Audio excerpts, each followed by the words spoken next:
Olá, eu sou a Suelen Araújo Alves, sou graduanda em Engenharia de Aquicultura pelo IFES. Venho apresentar o trabalho intitulado Densidade de ovos incubados em fêmeas de Potimirim brasiliana.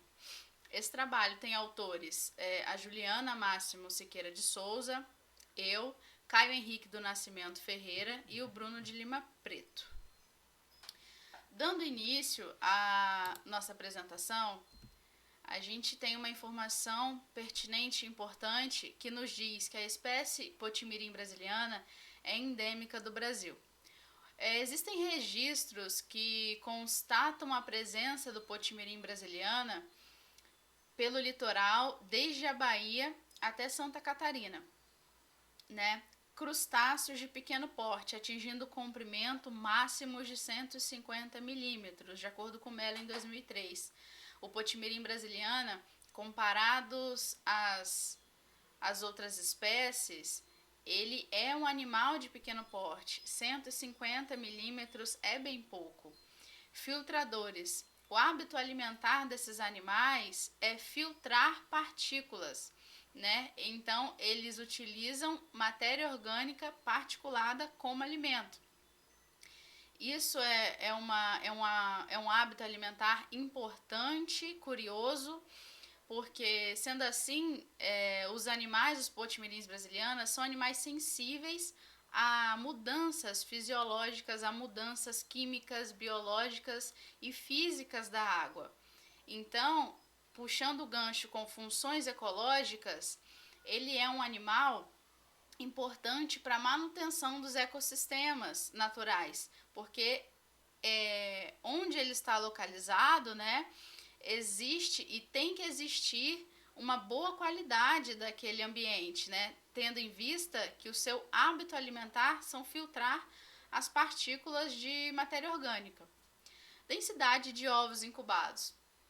Densidade de ovos incubados nada mais é do que número de ovos incubados por peso ou tamanho, né, comprimento dessas fêmeas, desses animais.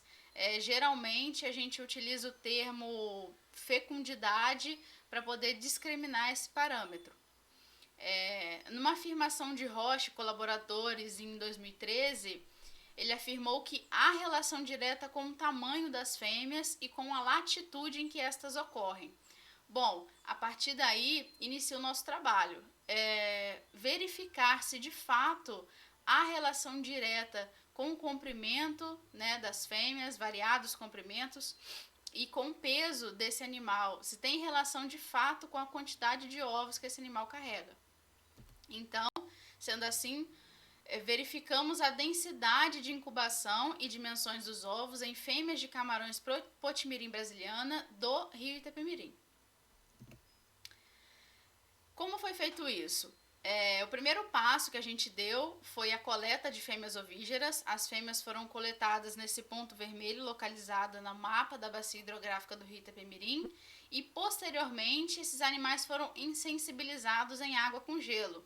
Essa foto meramente ilustrativa, apenas para dizer que foi insensibilizado com água e gelo esses animais, para posteriormente fazermos as análises morfométricas. O que foram feitas essas análises? Nada mais, nada menos que antes, né? Foi pesado o animal em uma balança digital. Os animais foram medidos com o seu comprimento de pleura. Comprimento de pleura seria o comprimento longitudinal da pleura do segundo somito abdominal, né? Depois, comprimento da carapaça, que é o comprimento pós-orbital do encefalotórax, comprimento pós-orbital do encefalotórax, e depois o comprimento total, que a gente tem a distância da margem pós-orbital ao extremo posterior do telso.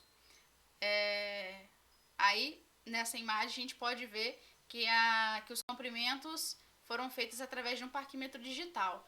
Logo após isso, os ovos foram extraídos. Aqui a gente tem uma imagem, né, dos ovos logo após de serem extraídos da pleura do animal. Ele ainda está nessa bolsinha, né, e depois dessa extração foi feita a contagem dos ovos. Utilizamos, né, um estereomicroscópio para poder fazer a contagem desses ovos e capturas de imagens desses animais.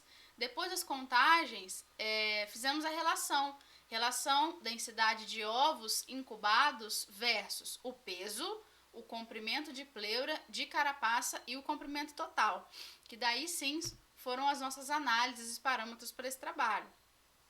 Como eu comentei, foram feitas as capturas de imagens e mensurações dos ovos na Leica EZ4, um software que nos permitiu medir comprimento, né, desses ovos e fazer captura de imagens para a gente descobrir o peso, para a gente descobrir o volume desses ovos. Então, a gente mediu nada mais, nada menos do que o diâmetro maior desse ovo e o diâmetro menor desse ovo. E aí, utilizando a fórmula de volume de Odinet-Scolart-Rabelo, a gente joga π vezes o diâmetro maior do ovo, vezes o diâmetro menor ao quadrado, dividido por 6, e aí a gente descobre o volume desse ovo. E aí a gente fez uma média, né, de cada fêmea para obter valores mais demonstrativos. Bom, aqui eu trouxe algumas imagens do Potimirim brasiliana. Nessa primeira imagem a gente tem uma fêmea com seus ovinhos ainda na pleura, com um pedúnculo ocular visível, né, esses pontinhos pretos. Na segunda imagem é uma foto do Potimirim também, mas uma foto de uma câmera convencional mesmo, não é no estereomicroscópio. E a terceira foto é do estereomicroscópio, através do estereomicroscópio, né, o Potimirim brasiliana, mas os ovos dessa fêmea já foram retirados. Aqui a gente pode observar a pleura do animal, né, a pleura está vazia, os ovos já foram extraídos. Então, obtivemos a menor fêmea ovígera coletada com um comprimento total de 11,43 milímetros e peso de 0,064 gramas.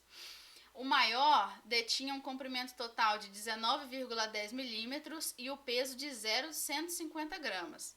E o número de ovos por fêmeas variou de 68 a 74, com média de 340 ovos por fêmea.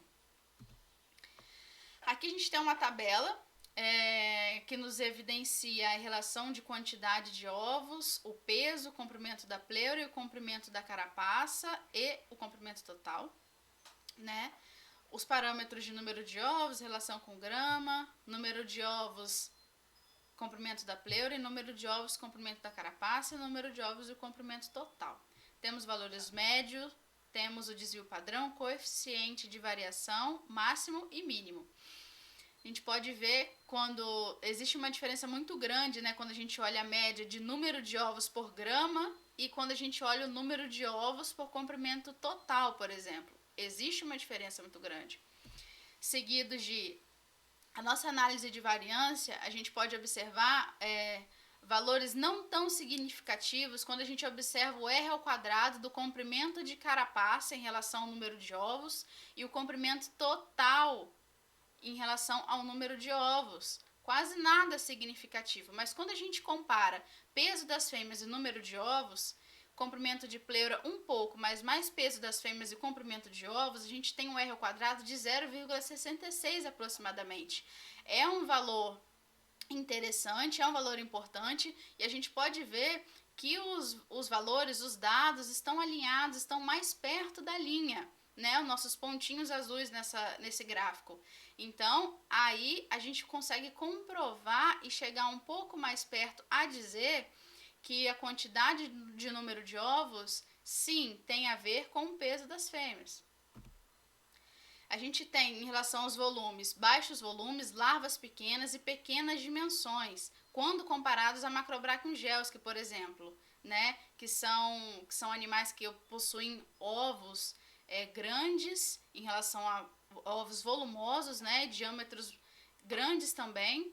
É um ovo que aposta em qualidade de ovos em vez de quantidade de ovos, que é o caso do Potimirim brasiliana, que a gente pode observar aqui nos parâmetros, né, de dimensões de diâmetro e volume do Potimirim, que é totalmente assim, é o contrário do que o Macrobrachiungelsky né, em relação a tamanho e tudo mais. A gente conclui que as fêmeas de Potimirim brasiliana apresentam grande variabilidade no número de ovos incubados. Consequentemente, as relações entre o número de ovos incubados pelo peso ou comprimento das fêmeas também sofrem grande variação.